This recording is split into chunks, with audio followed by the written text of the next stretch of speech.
Hello, good morning my dear student. Myself Ashwini Shrivastava और education classes में सभी का बहुत बहुत स्वागत है। तो good morning to all and second सभी को हैप्पी न्यू ईयर 2021। तो चलिए, जो हम लोग का सेशन है, जैसा कि रोज हमने आपको बताया 11 PM पे आपको मिल जाएगा, बट थोड़ा सा नेटवर्क इशू के चलते रोज हमारा सेशन अपलोड में क्या हो जाता है, थोड़ा सा लेट हो जाता है। बट कोशिश करेंगे कि कल से हम आपका जो भी सेशन है राइट टाइम पे आपको डिलीवर हो जाए। तो जो आज टॉपिक आपका मेटल फॉर्मिंग हम स्टार्ट करने जा रहे हैं, प्रीवियस ईयर के गेट के क्वेश्चन है आपको यहाँ पर जो कराए जाएंगे, डिस्कस कराए जाएंगे। मेटल फॉर्मिंग में आपके फोर्जिंग ऑपरेशन है, फोर्जिंग है, शीट मेटल ऑपरेशन है, आपका शीट मेटल ऑपरेशन है, रोलिंग है। क्लियर? जो भी आपके से रिलेटेड टॉपिक्स हैं उन सबको यहाँ पे हम क्या कराएंगे, कवर अप कराएंगे। तो आप लोग जरूर इस सेशन को देखें। ये आपका सेशन आपके गेट 2021 के लिए क्या करने वाला है, आगे आपको बहुत ज्यादा हेल्प करने जा रहा है। तो ये आपका जो कोर्स है इसको आप देखना बिल्कुल भी नहीं भूलें। जिस भी किसी स्टूडेंट ने अब तक हमारे चैनल को सब्सक्राइब नहीं किया वो सब्सक्राइब कर ले, अपने सभी साथ के फ्रेंड्स को शेयर करें, क्योंकि ये फ्री टू एजुकेशन है और हम लोग का बस यही मोटिव है कि आपको सबको ये फ्रीली हम पहुंचा सकें क्लास। सेकेंडली, आप सभी हमारे चैनल को लाइक करें, इतना तो आप कर सकते हैं, इसका कोई आपको कॉस्ट नहीं लग रहा है, फ्री ऑफ कॉस्ट है। तो आप सभी लोग इतना तो कर ही सकते हैं कि लाइक, शेयर एंड सब्सक्राइब जरूर करें। ठीक है, चलिए तो अब सेशन स्टार्ट करने जा रहे हैं। आज का जो हमारा सेशन है फोर्जिंग, इससे रिलेटेड जो भी हमारे क्वेश्चंस हैं उनके बारे में हम यहाँ डिस्कस करने जा रहे हैं। क्वेश्चन में हम कवर कराते टाइम ये भी फोकस करेंगे कि ज्यादा से ज्यादा आपको क्या किया जा सके, कोर्स की कंप्लीट नॉलेज दी जा सके उस रिलेटेड रिलेवेंट टॉपिक से। तो क्वेश्चन की तरफ पहले यहाँ पे हम बढ़ते हैं। क्वेश्चन आपके स्क्रीन पर सभी को शो हो रहा होगा। तो चलिए, एक चीज और यहाँ पे बताना मैं भूल गई कि जिस भी स्टूडेंट को अगर हमने ज्वाइन करना चाहते हैं तो हमारा टेलीग्राम, हमने आईडी भी लिख दिया, टेलीग्राम ग्रुप का नाम है हमारे गेट मैकेनिकल एग्जाम टाइम।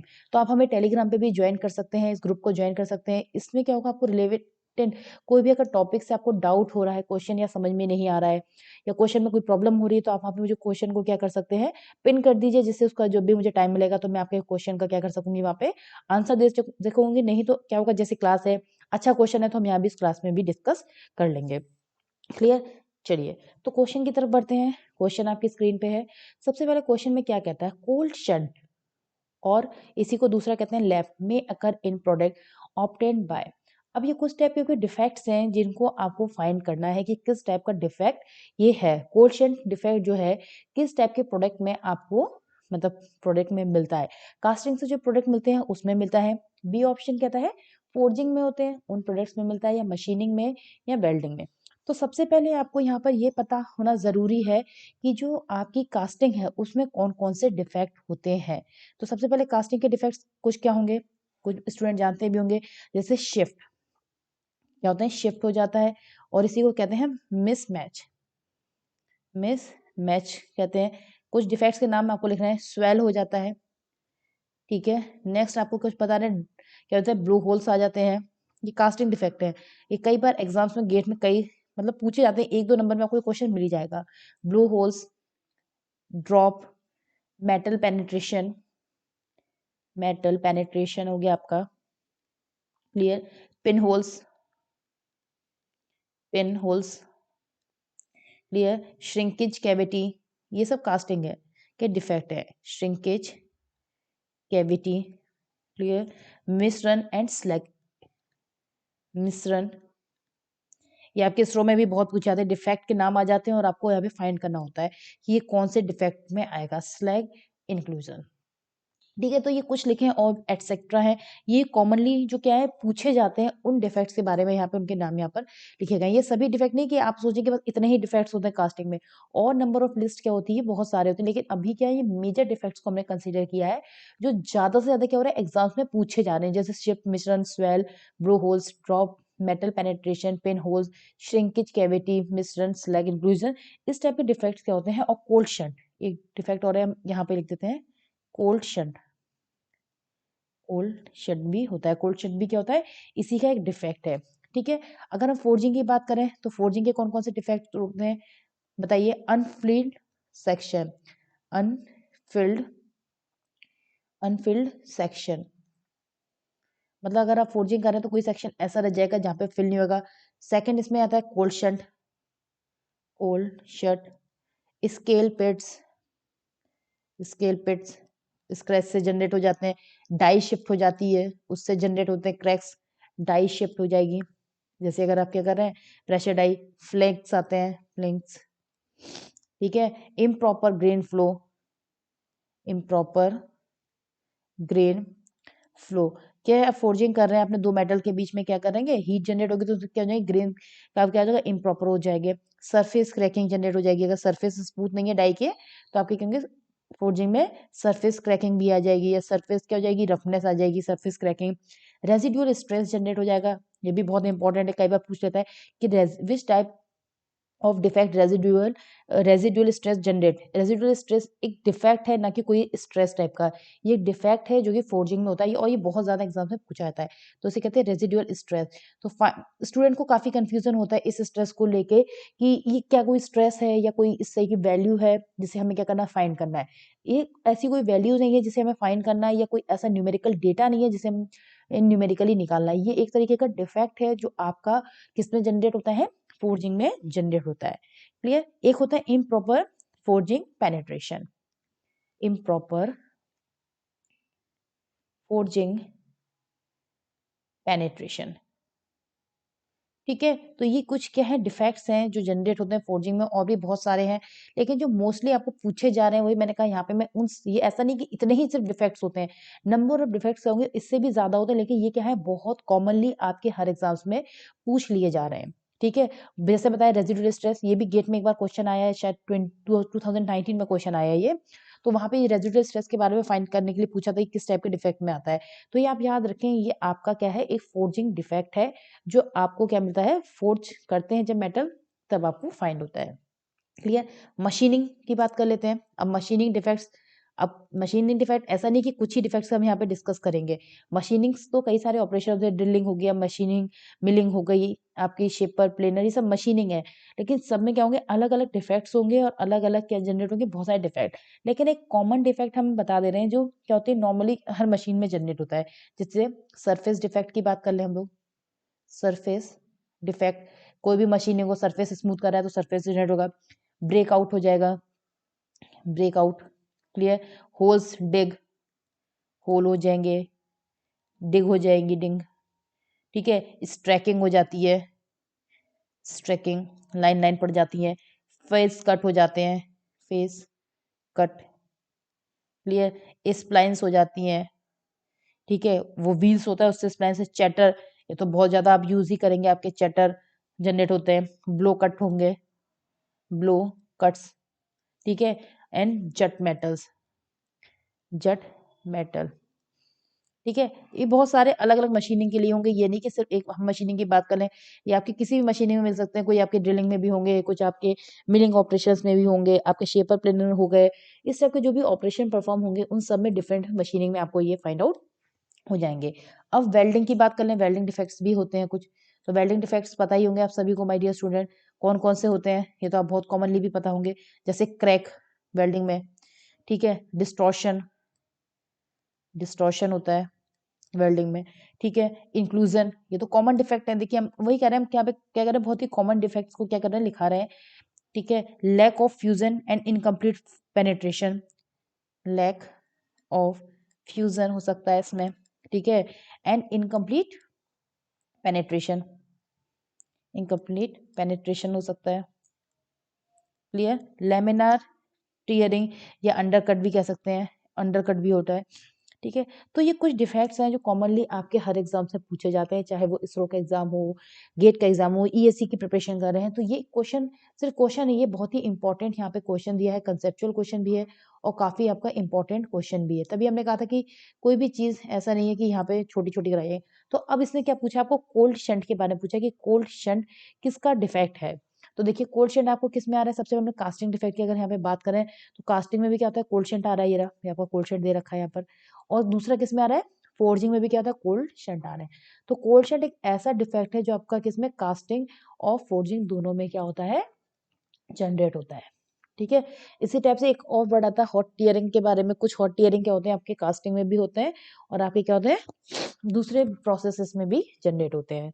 तो अगर कोई भी इस टॉपिक से रिलेटेड इस क्वेश्चन ज्यादा बड़ा था, लेकिन क्वेश्चन में हमने इसीलिए पूरी नॉलेज दी यहाँ पर, जिससे कि इससे रिलेटेड अगर आपका कोई भी क्वेश्चन एग्जाम में आता है तो आप उसको क्या करें, इजीली फाइंड आउट कर पाए कि वो किस टाइप के डिफेक्ट्स को फाइंड करने के लिए कह रहा है। तो क्लियर माय डियर स्टूडेंट सभी को। चलिए नेक्स्ट क्वेश्चन की तरफ बढ़ते हैं। क्वेश्चन नंबर 50 क्या कहता है, flash and gutter are provided in the drop forging die of the following stage. ठीक है, अब बहुत अच्छा क्वेश्चन भी है प्रोडक्शन से, flash and gutter are provided in drop forging. जब का फ्लैश एंड गटर होता है वो प्रोवाइड कराया जाता है ड्रॉप फोर्जिंग में। तो एक चीज पता चली किसमें होगा, ये आपका ड्रॉप फोर्जिंग में होगा। ठीक है, dies of the following stage, तो डाइज जो होंगे इसमें से कौन सी स्टेज में होंगे, ब्लॉकिंग में होंगे, क्या है प्री फॉर्मिंग में होंगे, या एजिंग कहते हैं इसे, फिनिशिंग या फोल्डरिंग में होंगे।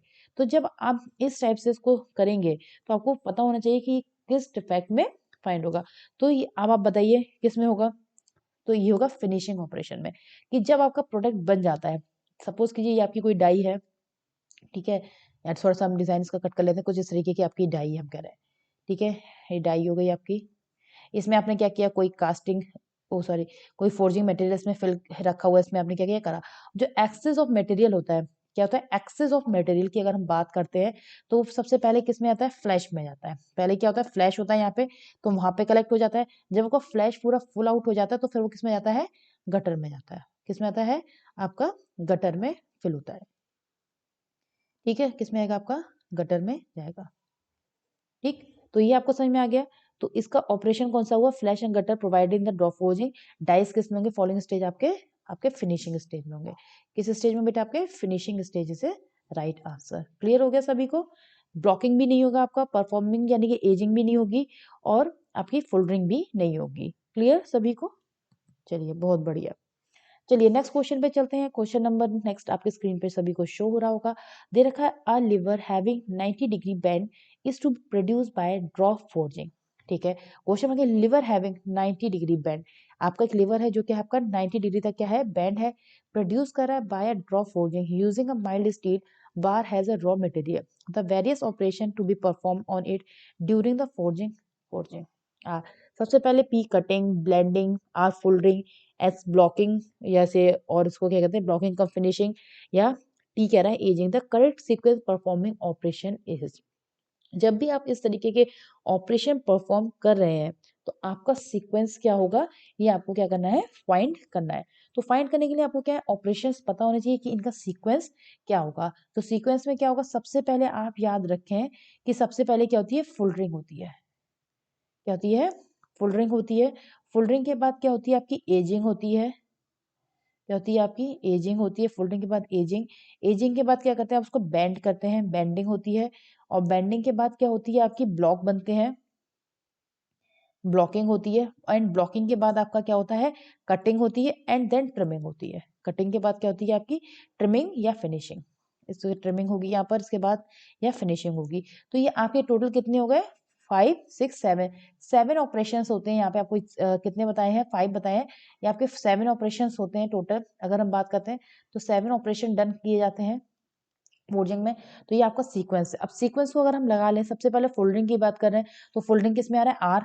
तो सबसे पहले आपका ऑप्शन क्या हो गया, यहाँ पे आर। एजिंग देखो कौन सा है, कहाँ गया, टी आ रहा है। ठीक है, टी हो गया, आर टी। और बेंडिंग क्यू, तो क्या हो गया, आर टी क्यू कुछ है, देखिए आर टी क्यू। आपका ऑप्शन क्या बन रहा है यहाँ पर, B is a correct sequence. ठीक है, जब भी हम करेक्ट सीक्वेंस की बात करें ऑपरेशन की, तो आप हमेशा याद रखें कि आपका क्या है, ऐसे भी कुछ लोग याद करते हैं, fullering, edging, bending, then blocking, cutting and trimming. ठीक है, तो ये ऑपरेशन की क्या सीक्वेंस है कि इस सीक्वेंस में आपको कराया जाएगा। कई बार वो पूछ लेता है गेट में कि फोल्डिंग के बाद कौन सा ऑपरेशन होगा, तो फोल्डिंग के बाद हमेशा याद रखेंगे क्या होगा, आपका एजिंग होगा। या पूछे एजिंग से पहले कौन सा ऑपरेशन परफॉर्म होगा, तो फोल्डिंग आपका क्या होगा, ऑपरेशन डन होगा। क्लियर सभी को, किसी को कोई डाउट इससे रिलेटेड। चलिए अब आते हैं हम नेक्स्ट क्वेश्चन पे। क्वेश्चन नंबर हमारे स्क्रीन पे यहाँ पे शो हो रहा है। क्वेश्चन में क्या कह रहा है ये आपका, the true stress true curve is given by sigma is equal to 1400 sigma की power 0.33 where stress is sigma in mega pascal, the true stress maximum load in mega pascal. तो इस टाइप के क्वेश्चन आपको पता करना है। सबसे पहले आपको क्या दे रखा है, ट्रू स्ट्रेस क्या दे रखा है, गिवन है ट्रू स्ट्रेस टू 1400 सिग्मा की पावर 0.33। उसका फॉर्मूला अगर बात करें तो क्या होता है, sigma T is equal to K की पावर n। तो यहाँ पे जो इंडेक्स वैल्यू हुई n, तो वो कितनी हो गई आपकी, n की बात करें, n इज इक्वल टू क्या हो गया, 0.33 इज इक्वल टू सिग्मा। पहली बात, एक कंडीशन आपको पता चल गई। दूसरा क्या कह रहा है कि जो k है, k कितना गिवन है आपको यहाँ पे कंपेयर कर रहे हैं, तो k कितना आ गया आपका 1400, k की वैल्यू आ गई कंपेरिजन करने पे। ये हो गया आपकी इक्वेशन नंबर 2। ये कंडीशन क्यों दोनों बराबर है, due to true curve, true stress curve और ओटीएस की वजह से, ओटीएस की वजह से आपका n is equal to sigma हुआ, तभी हमने कंडीशन को यहाँ पे क्या लिखा है, बराबर लिखा है। तो अब आप वैल्यूज फाइंड कर सकते हैं। तो सिग्मा ट्रू या ट्रू स्ट्रेस मैक्सिमम लोड पे, मैक्सिमम लोड तभी हो सकता है जब आपका n क्या हो जाए, सिग्मा के बराबर हो जाए। ये कंडीशन कभी कभी पूछी जाती है, maximum load condition, maximum load max true stress maximum load condition. तो आपको याद रखना है कि n इज इक्वल टू क्या हो जाएगा, आपका सिग्मा हो जाएगा। ठीक है, तो अब आप निकाल सकते हैं ट्रू स्ट्रेस यहाँ से 1400 गिवन है, इनटू सिग्मा क्या होगी 0.33 मैक्सिमम कंडीशन, और इसकी पावर क्या गिवन ही है 0.33। अब आप कैल्सी निकालिए और जरा अपने कैल्सी की ताकत आजमाइए और निकालिए, आंसर आएगा 971 mega pascal is A answer. कोई है ऑप्शन, ये option is a right option. Clear सभी को। चलिए अब आते हैं हम नेक्स्ट क्वेश्चन पे। क्वेश्चन क्या कहता है, a round billet have made brass is extruded constant दे रखा है यहाँ पे 250 megapascal at 700 degree centigrade. The billet diameter is 100 mm and diameter of extrusion is 550 mm। The extrusion force required in mega newton. देखिए बहुत ही easy सा question है, लेकिन क्या है, बस थोड़ा सा दिमाग लगाना है और आंसर आपका आ जाएगा। तो सबसे पहले हमें क्या पता होना चाहिए, एक्सट्रूशन फोर्स का फॉर्मूला पता होना चाहिए। एक बात याद रखो, जब भी बेटा गेट में ऐसे क्वेश्चंस आते हैं वो मोस्टली जो होते हैं फॉर्मूला और कंसेप्चुअल आते हैं। ठीक है, और फॉर्मूले भी कैसे होते हैं, कंसेप्चुअल बेस्ड होते हैं। तो जिस भी स्टूडेंट को फॉर्मूला पता है, फॉर्मूला निकाला, क्या होता है extrusion formula, extrusion force is equals to A initial या ओरिजिनल भी बहुत लोग कहते हैं, इंटू के इंटू लॉग आर। ठीक है, तो आर क्या होता है, एक्सट्रूशन रेशियो होता है, R is equal to extrusion ratio, ये होता है A initial upon A final. ठीक है, इसे कहते हैं हम इनिशियल एरिया, इनिशियल, या इसे कहते हैं ओरिजिनल, ओरिजिनल एरिया भी कहते हैं, या इसे कहते हैं हम लोग क्या, बिलेट एरिया भी, बिलेट बिलेट एरिया। ठीक है, और ये क्या होता है आपका फाइनल, फाइनल होता है, या इसे कहते हैं और एक्सट्रूशन एरिया, एक्सट्रूशन एरिया। ठीक है, तो ये आपको पता होना चाहिए। अब बस इस फॉर्मूले में आपको प्लेस करना है। तो अब आर हमें निकालेंगे, आर को हम सिंपली कर सकते हैं पाई अपॉन 4, क्योंकि डायमीटर दे रखे हैं। तो डी क्या हो गया, इनिशियल का square upon pi upon 4 D outer का स्क्वायर। ये दोनों कैंसिल हो जाएंगे यहाँ से, D initial upon D outer का स्क्वायर या फाइनल का स्क्वायर कर दीजिए, नहीं तो कंफ्यूज आएंगे, फाइनल का स्क्वायर। ठीक है, तो आप निकाल दिया। अब आपके पास में रेशियो दे रखा है, इसकी हेल्प से आपने क्या करना है, आर निकाल लेना है। तो आर यहाँ पे कितना आ जाएगा आपका, निकाल लेंगे, क्योंकि आपको क्या दे रखा है यहाँ पे, बिलेट का डायमीटर। तो बिलेट का डायमीटर कितना दे रखा है यहाँ पे आपको, ये, तो ये आपका बिलेट है। इनिशियल क्या बोला था, बिलेट ही बोला था, this is your billet dia. और ये क्या है आपका, बिलेट के बाद क्या है, एक्सट्रूशन डाया। तो बिलेट कितना दे रखा है आपका यहाँ पर, इसको मीटर में कन्वर्ट कर लेंगे, 0.1 अपॉन क्या हो जाएगा यहाँ पे 0.05 का स्क्वायर, डाया का स्क्वायर। जब इसको सॉल्व कर लेंगे तो यहाँ पे आपको क्या मिल जाएगी, आर की वैल्यू हो जाएगी। या तो आप इसको सॉल्व करके रख दीजिए, या डायरेक्टली आप क्या करें, इसमें न्यूमेरिकल वैल्यू को प्लेस कर दे। चलिए हम प्लेस ही कर देते हैं डायरेक्टली। तो extrusion force F is equals to, A की वैल्यू है पाई अपॉन 4, इनिशियल में क्या हो गया आपका बिलेट कब, यानी कि 0.1 का स्क्वायर इनटू क्या हो जाएगा 250, के की वैल्यू कितनी रखिए 250 इनटू लॉग आर की वैल्यू लिख देंगे यहाँ पे 0.1 अपॉन 0.05 का स्क्वायर। अब इसको आप सॉल्व कर लेंगे, तब सॉल्व करने के बाद जो एफ का वैल्यू आएगा वो आ जाएगा 2.722 मेगा न्यूटन, क्योंकि यूनिट से मेगा न्यूटन में पूछा है, इसलिए हमने इसको क्या करा, मीटर में कन्वर्ट कर दिया। तो राइट आंसर कौन सा है यहाँ पे, B is your right answer. देखो ये मैंने इसलिए आपको यहाँ पे चीजें बताई हैं, क्योंकि कई बार इस आर का बहुत ज्यादा आगे चल के रोल प्ले होने वाला है।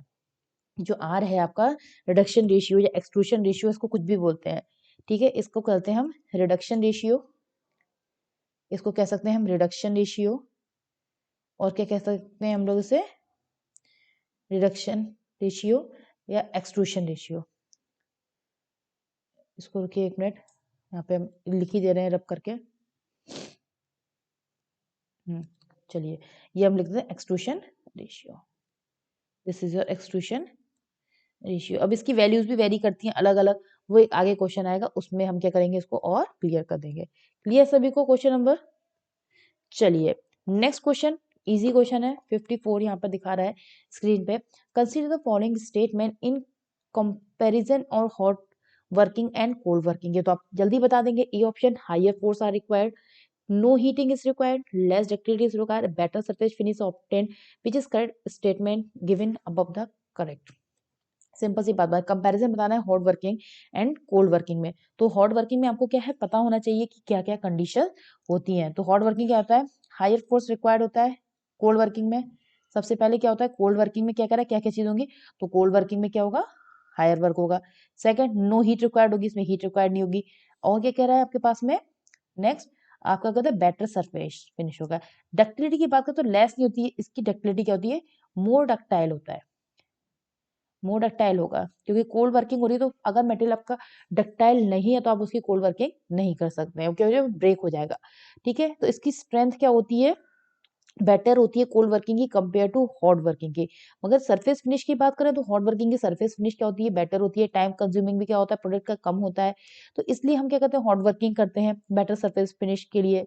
तो अब इसमें ऑप्शन कौन से होगा देखें, अगर हम कोल्ड वर्किंग कंपेरिजन कर रहे हैं तो 3 ऑप्शन हटा दीजिए, किसमें से हट रहा है, ये नहीं होगा, 3 में सभी 3 हट गए, तो ऑलरेडी क्या हो गया, B option is correct option बच रहा है, जिसमें आपका 3 ऑप्शन नहीं है। तो 1, 2 and 4 is a right answer in comparison of hot and cold working process. Clear सबको। चलिए नेक्स्ट क्वेश्चन पे आ जाते हैं आज के। नेक्स्ट नहीं, लास्ट क्वेश्चन तो अभी नहीं है, इसके बाद है, कह रहा है the maximum possible percentage in reduction in area per pass during the wire drawing an ideal plastic material without friction in order. तो अब देखिए, जैसे कि अभी मैंने लास्ट में बताया था कि जो आपका रिडक्शन रेशियो होगा वो आपको क्या होता है, बहुत हेल्प करता है। इसका एक लंबा चौड़ा सा डेरिवेशन है जो भी हम यहाँ पे तो नहीं करा सकते, क्वेश्चंस करा रहे हैं। तो जो लोग इंटरेस्टेड हैं इसकी डेरिवेशन के लिए, किसका आंसर कैसे आया है, तो वो मुझे टेलीग्राम पे या कमेंट सेक्शन पे भी मुझे बता दें।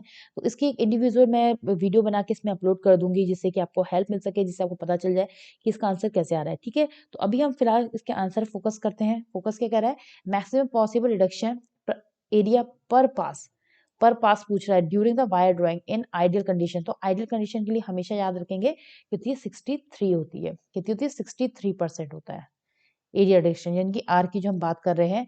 अब आर आपको पता ही चल चुका है, आर इनिशियल यानी कि ए इनिशियल अपॉन क्या हो जाता है आपका, ए फाइनल, या इसको कहते हैं ए ओरिजिनल अपॉन ए फाइनल।